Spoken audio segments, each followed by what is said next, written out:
Hola, después de un largo tiempo seguimos aquí con lo del círculo de lectura.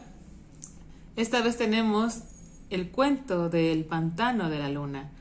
Es un cuento muy exquisito porque como ya saben, Lovecraft le encanta narrar todo de una manera muy singular y que además nos transporta un poco sobre cosas míticas de la antigua Grecia en su tiempo. Sin más, pasemos al video. El pantano de la luna. Hacia algún lugar, no sé qué remota y terrorífica región, Dennis Barry partió. Estuve con él la última noche en que vivió entre los hombres y escuché sus gritos cuando esa cosa vino por él. Todos los campesinos y la policía del condado Meade no han podido encontrarlo, o a los otros, aunque hayan buscado mucho tiempo y por todos lados. Y ahora me estremezco cuando escucho croar a las ranas de los pantanos, o cuando contemplo la luna en lugares solitarios. Conocí a Dennis Barry en América, donde se había vuelto rico, y lo felicité cuando compró de vuelta ese viejo castillo, cerca del pantano de la durmiente Kildare. De Kildare había venido su padre, y allí deseaba disfrutar su fortuna. Entre las escenas ancestrales, hombres de su propia sangre habían reinado sobre Kildare, y construido y habitado el castillo. Pero aquellos días eran tan distantes que durante generaciones el castillo había estado desocupado y derrumbándose.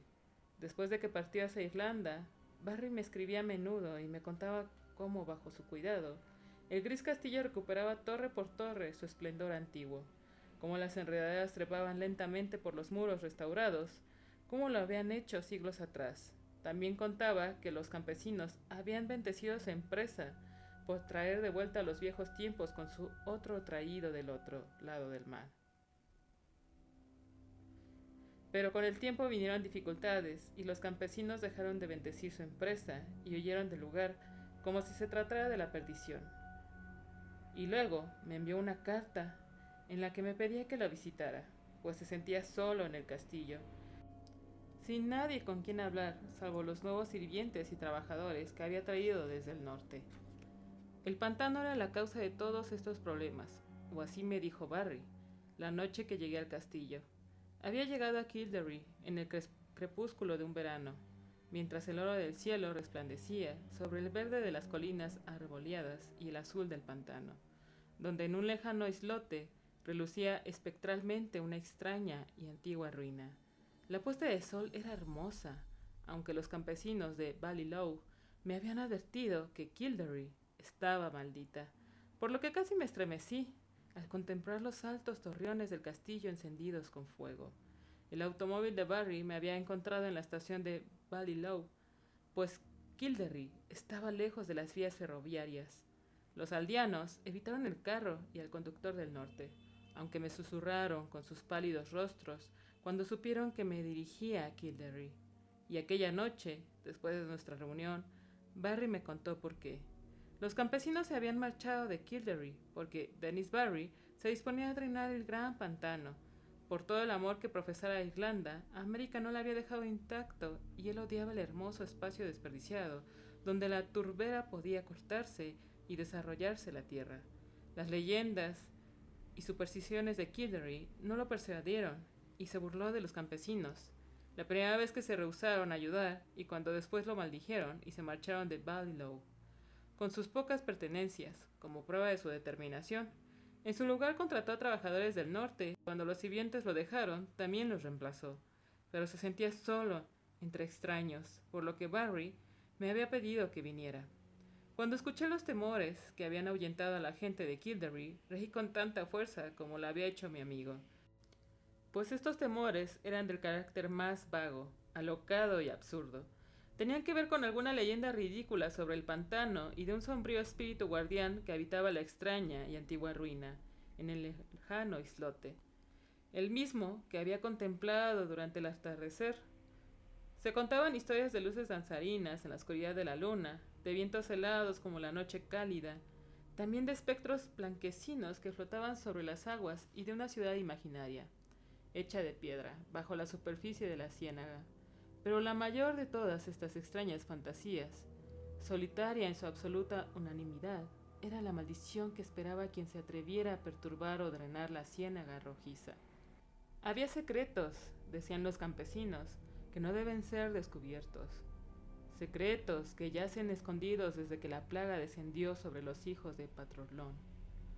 En los fabulosos años anteriores a la historia, en el libro de los invasores, se cuenta que todos esos hijos de los griegos fueron enterrados en Talag, pero los ancianos de Kildare dicen que en una ciudad fue ignorada, protegida por su diosa lunar, por lo que solo enterraron las colinas de madera donde los hombres de Nemed arribaron desde Escitia en sus 30 barcos. Tales ociosas historias motivaron a los aldeanos a que abandonaran Kildare, y cuando las escuché, no me asombré que Dennis Barry se hubiera rehusado a hacerles caso. Él, sin embargo, tenía un gran interés en las antigüedades y propuso explorar a conciencia el pantano cuando fuera drenado. Había visitado a menudo las blancas ruinas del islote, pues aunque su edad era evidente, su contorno era muy distinto a la de la mayoría de las ruinas en Irlanda, y estaban demasiado dilapidadas como para contar sobre los días de su gloria. Ahora, con el trabajo de drenaje próximo a comenzar, los trabajadores norteños comenzaron a desnudar la ciénaga prohibida de su verde musgo y de sus rojos brezos, manteniendo los pequeños arroyos sembrados de conchas y los serenos estanques azules bordeados por juncos. Cuando Barry me contó estas cosas, yo estaba muy cansado, pues el viaje del día pesaba sobre mí, y mi anfitrión habló hasta muy entrada la noche. Un ayudante me guió hasta mi cuarto, localizado en una remota torre que miraba por encima de la aldea y la planicie en el margen del pantano, así como la ciénaga misma, por lo que desde mi ventana, con la luz de la luna, contemplaba los silenciosos techos de las casas abandonadas por los campesinos y que ahora cobijaban a los trabajadores del norte. Y además, la iglesia parroquial, con su antiguo chapitel, y más lejos, a través del silencioso pantano, la lejana y antigua ruina sobre el islote, reluciendo blanca y espectral justo cuando me acosté para dormir. Imaginé escuchar débiles sonidos a la distancia, sonidos salvajes y casi musicales que me alteraron con una extraña emoción que coloreó mis sueños. Pero cuando desperté a la mañana siguiente, sentí que todo había sido un sueño, pues las visiones que había contemplado eran más maravillosas que cualquier sonido que las flautas silvestres de la noche podían producir. Influido por las leyendas que Barry me había relatado, mi mente, en su sueño, había flotado sobre una majestuosa ciudad en un verde valle, donde las calles y estatuas de mármol, villas y templos, grabados e inscripciones hablaban en ciertos tonos de la gloria que fue Grecia. Cuando lo conté este sueño a Barry, ambos reímos, pero yo lo hice con más fuerza, porque él pensaba desconcertado sobre sus trabajadores del norte. Por sexta vez consecutiva, se había despertado muy tarde, caminando con lentitud, aturdidos, actuando como si no hubieran descansado, aunque se habían marchado a dormir temprano la noche anterior. La mañana y la tarde de ese día deambulé en solitario por la aldea bañada por el sol, y hablé de vez en cuando con trabajadores ociosos, pues Barry estaba ocupado con los últimos planes para comenzar con el drenado. Los trabajadores no estaban tan contentos como podrían, pues la mayoría de ellos parecían inquietos por algún sueño que tuvieron. Aunque intentaban recordarlo en vano, les conté el mío, pero no parecía interesarles hasta que mencioné los extraños sonidos que había imaginado escuchar. Me miraron extrañados y dijeron que creían recordar extraños sonidos también. Ya en la noche, Barry cenó conmigo y me anunció que comenzaría con el drenado en 2 días. Me dio gusto, pues aunque me desagradaba ver que el musgo y los brezos y los pequeños arroyos y estanques podrían desaparecer, sentía un deseo creciente por explorar los antiguos secretos que la ciénaga pudiera esconder. Aquella noche, mis sueños de flautas cantando y peristilos de mármol llegaron a un abrupto y perturbador final. Sobre la ciudad en el valle observé descender la pestilencia y luego una terrorífica avalancha de bultos de madera que cubrían a los cadáveres en las calles, dejando únicamente sin enterrar el templo de Artemisa. Sobre su elevado monte, donde la anciana sacerdotisa lunar Cleis yacía fría y silenciosa, con una corona de marfil sobre su plateada cabeza.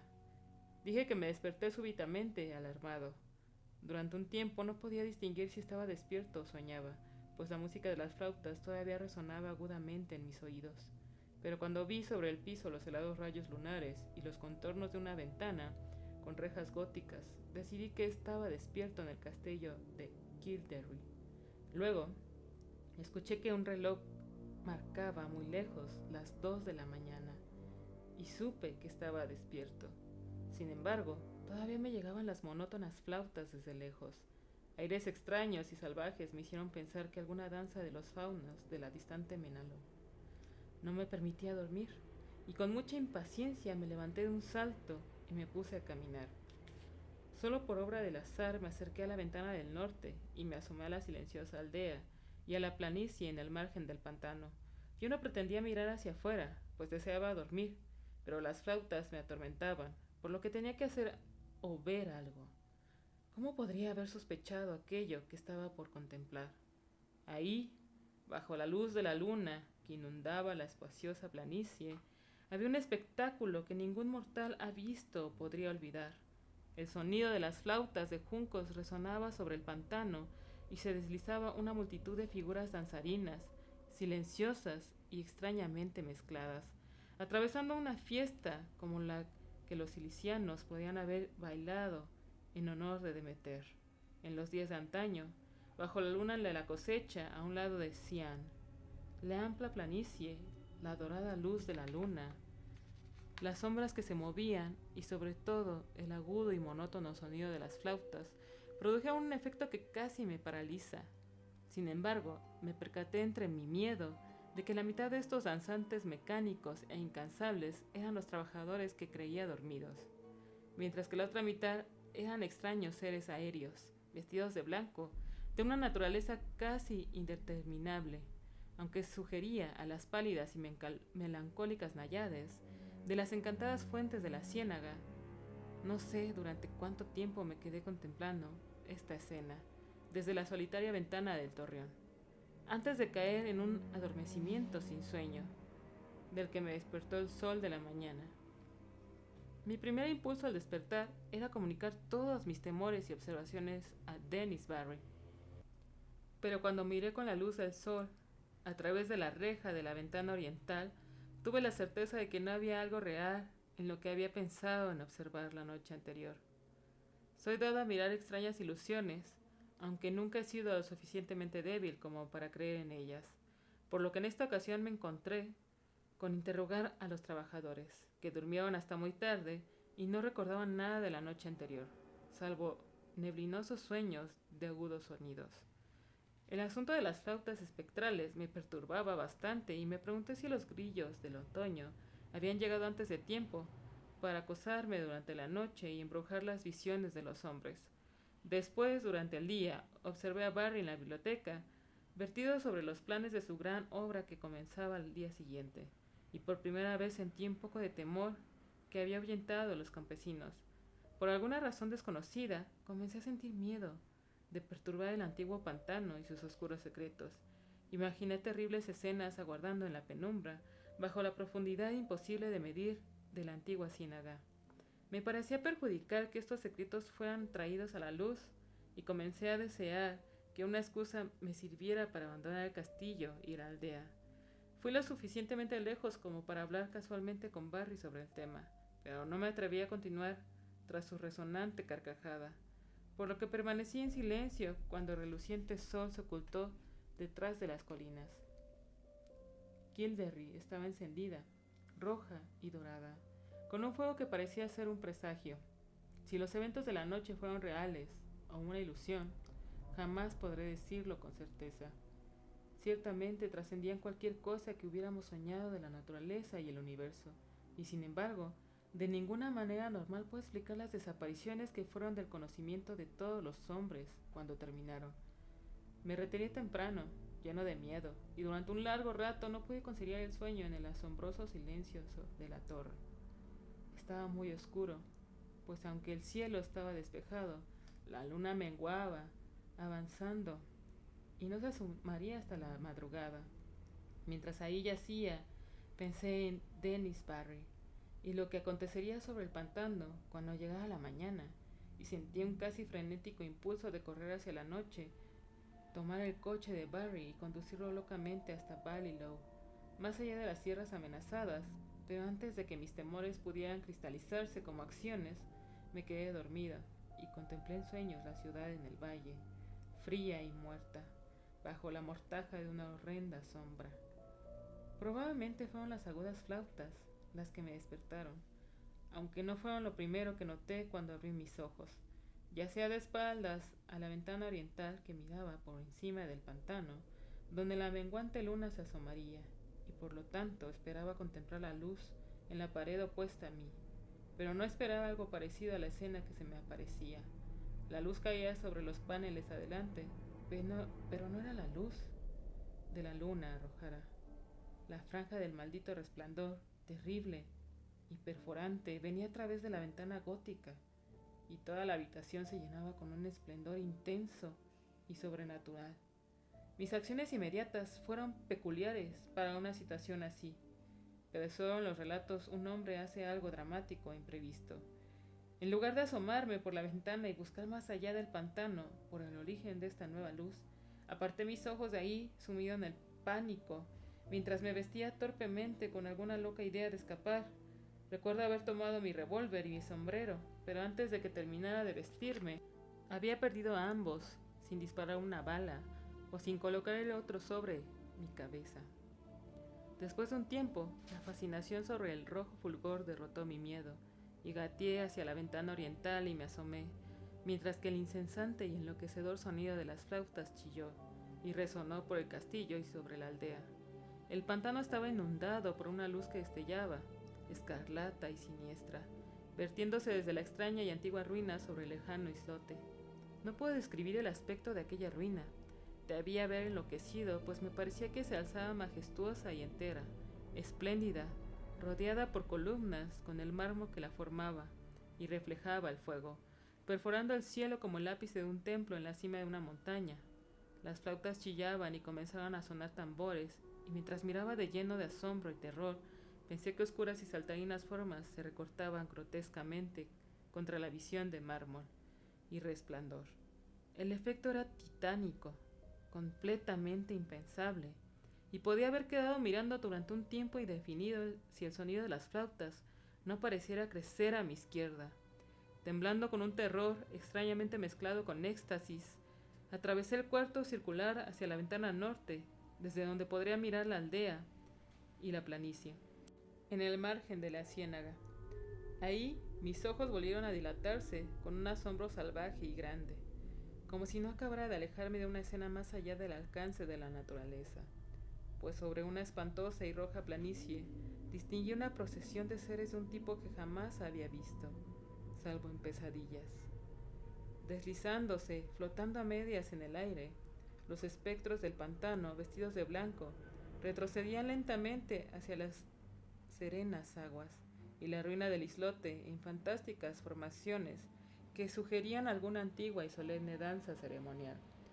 Sus traslúcidos y ondeantes brazos, guiados por el detestable sonido de las flautas invisibles, llamaba con su extraño ritmo a una multitud de tambaleantes trabajadores, que obedecían como perros en unos ciegos, descerebrados y dubitantes pasos, como si fueran arrastrados por una torpe aunque irresistible voluntad demoníaca. A medida que las náyades se acercaban al pantano, sin alterar su ruta, una nueva línea de tambaleantes rezagados zigzagueó embragueadamente fuera del castillo, desde alguna puerta bajo mi ventana, y tanteaban a ciegas a través del patio y de la aldea, uniéndose a la creciente columna de trabajadores en la planicie. A pesar de la distancia a la que estaba, reconocí de inmediato a los sirvientes que habían llegado del norte, pues distinguí la fea y torpe figura del cocinero, cuya misma cualidad absurda se había vuelto inenarrablemente trágica. Las flautas tocaban horrendamente y otra vez escuché el ritmo de los tambores que llegaba desde la ruina en el islote. Luego, silenciosas y llenas de gracia, las náyades alcanzaron el agua y se fundieron, una por una, en la antigua ciénaga, mientras la línea de seguidores, sin alterar su velocidad, salpicó torpemente detrás de ellas y desapareció en un pequeño vórtice de dañinas burbujas, apenas distinguibles en la luz escarlata, y cuando el último de los patéticos rezagados, el gordo cocinero, se hundió pesadamente más allá de mi vista en el turbio estanque, las flautas y los tambores se callaron, y los cegadores rayos rojos de las ruinas se apagaron de pronto, dejando a la aldea maldita, sola y desolada, en los tenues rayos de la luna. Mi condición ahora era de un caos indescriptible. Sin saber si estaba loco o cuerdo, durmiendo o despierto, fui salvado por un misericordioso adormecimiento. Creo que hice cosas ridículas, como ofrecer plegarias a Artemisa, Latona, Demeter, Perséfone y Plutón. Todo lo que recordaba de la educación clásica de mi juventud se golpeó en mis labios, mientras los horrores de la situación despertaban en mis profundas supersticiones. Sentí que había sido testigo de la muerte de una aldea completa, y supe que estaba solo, con Dennis Barry en el castillo, cuyo atrevimiento había desencadenado la perdición. Mientras pensaba en él, nuevos terrores me sacudieron y caí hacia el suelo, no desmayado, pero físicamente desamparado. Luego sentí un estallido de helado en la ventana oriental, por donde se había asomado la luna, y comencé a escuchar gritos en el castillo. Muy pronto, estos alaridos adquirieron una magnitud y una cualidad que no puede ser descrita con la escritura, que me hace desmayar cuando lo recuerdo. Todo lo que puedo decir es que vinieron, desde luego, que había conocido como mi amigo. En cierto punto, durante este perturbador periodo, el frío viento y los alaridos debieron haberme despertado, pues mi siguiente impresión es la de correr alocadamente por oscuras habitaciones y corredores y atravesar el patio hacia la horrenda noche. Me encontraron cerca del amanecer, aturdido, cerca de Ballylough, pero lo que me desquició por completo no fue alguno de los horrores que había visto o escuchado antes. Lo que murmuraba mientras volvía de las sombras era sobre un par de fantásticos incidentes que ocurrieron en mi huida. Incidentes sin importancia, que de todos modos me acosan incesantemente, cuando estoy solo cerca de alguna ciénaga o bajo la luz de la luna. Mientras huía del maldito castillo por el margen del pantano, escuché un sonido nuevo, y aunque ordinario, nunca escuchado antes en Kildare. Las aguas estancadas, vacías de toda forma de vida animal, ahora estaban atiborradas de enormes ranas, que creaban estridente e incesantemente tonos desconocidos, aunque proporcionales a su tamaño. Brillaban hinchados y verdes en los rayos de la luna, y parecían mirar hacia la luz. Seguí la mirada de cada una de las gordas y horrendas ranas, y miré la segunda de las cosas que me robó uno de mis sentidos. Extendiéndose directamente desde la extraña y vieja ruina en el lejano islote, está la luna menguante. Mis ojos pudieron seguir un rayo tenue y vacilante, que no se reflejaba sobre las aguas de la ciénaga. Más arriba, por el pálido camino que mi febril imaginación distinguió, en una delgada sombra que se retorcía lentamente, vi unas vagas y contorsionadas sombras luchando, como si fueran llevadas por demonios invisibles. Enloquecido como estaba, vi en aquella sombra un monstruoso parecido, una nauseabunda e increíble criatura, una efigie blasfema de aquel que había sido Dennis Barry. Y bueno, en comentarios quiero que me dejen qué tal les pareció este cuento, si los asustó, si han tenido alguna experiencia parecida con lo que narra aquí Lovecraft, y también qué otros libros les gustaría leer conmigo en este círculo de lectura. ¡Nos vemos!